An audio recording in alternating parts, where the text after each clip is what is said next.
Local officials are seeing illegal logging and not quarrying as the main reason for the massive flooding that submerged almost all towns in Cagayan and destroyed properties.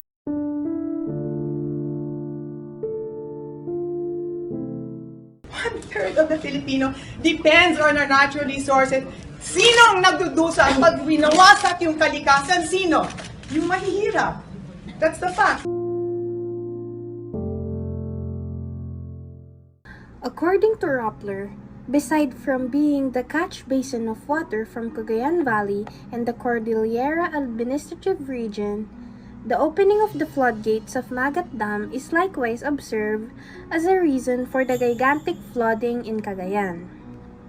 Beyond the dam, the principal culprit is the massive deforestation of our watershed areas, which serve to regulate the release of rainwater from our hills and mountains, and the decimation of so many trees in our communities, which function to increase the absorptive capacity of our grounds.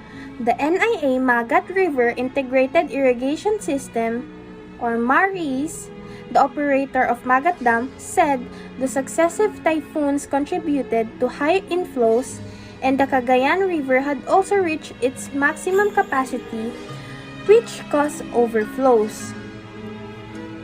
On top of this, the nearby mountain ranges became so saturated that they could no longer absorb as much rainfall as they normally could, causing rainfall to flow directly to the reservoirs.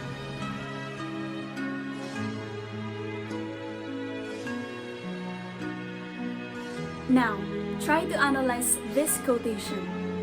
It's true, right? Last year, many typhoons struck our country, and one of the most affected areas was Cagayan de Oro City. Many people died and houses were submerged in flood water. Although a typhoon is a natural disaster, imagine how many lives we could save and how we could prevent this happening if we planted more trees ahead of time. Now, there's a deforestation that is happening in Sierra Madre to make the Kaliwa Dam.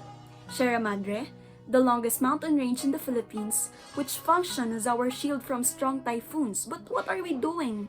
We are killing it, and it is us who will be affected in the future. Our only hope is each other. Us humans should start saving the environment. Plant more trees, stop deforestation now. Gina Lopez says 1/3 of the Filipino people depends on natural resources. Sino ang nagdudusa kapag winawasak ang kalikasan? Sino ang mahihirap? Deforestation is a big problem that our country is facing, but not only our country, but the world is facing that as well. Governments who prioritize urbanization often destroys natural habitats for animals that can cause them to go extinct, and natural resources being destroyed. That is what Gino Lopez wants to prioritize, our natural habitat. We did not heed what Gina Lopez had warned us about. We turned deaf and blind to what she is fighting for. But look at where we are now. Since we did not heed her warning, we suffered a lot.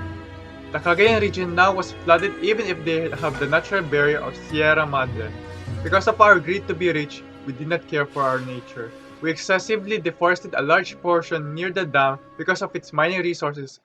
Now it caused a major flood because of it. We suffer a lot because of it, and we haven't even acted that much. If we don't act, then when? When will we finally act and find a solution for it? And with that, we will now show you what are the things we recommended to save our nature. We, the citizens of the Philippines, must not overuse or abuse the trees and plants in the forest because according to the survey in the Philippines, deforestation is happening due to land use conversion, illegal logging, mining, and more. We know that the most of the harvested trees will be sold to the entrepreneurs for their business, and then the sad part is the harvested trees will never be replaced. Also, we need to do our part or responsibilities in our environment so we could protect it. And most importantly, we also must be disciplined. We strongly agree with these things as a youth because we believe on what Dr. Jose Rizal said. Ang kabataan ng pag-asa ng bayan.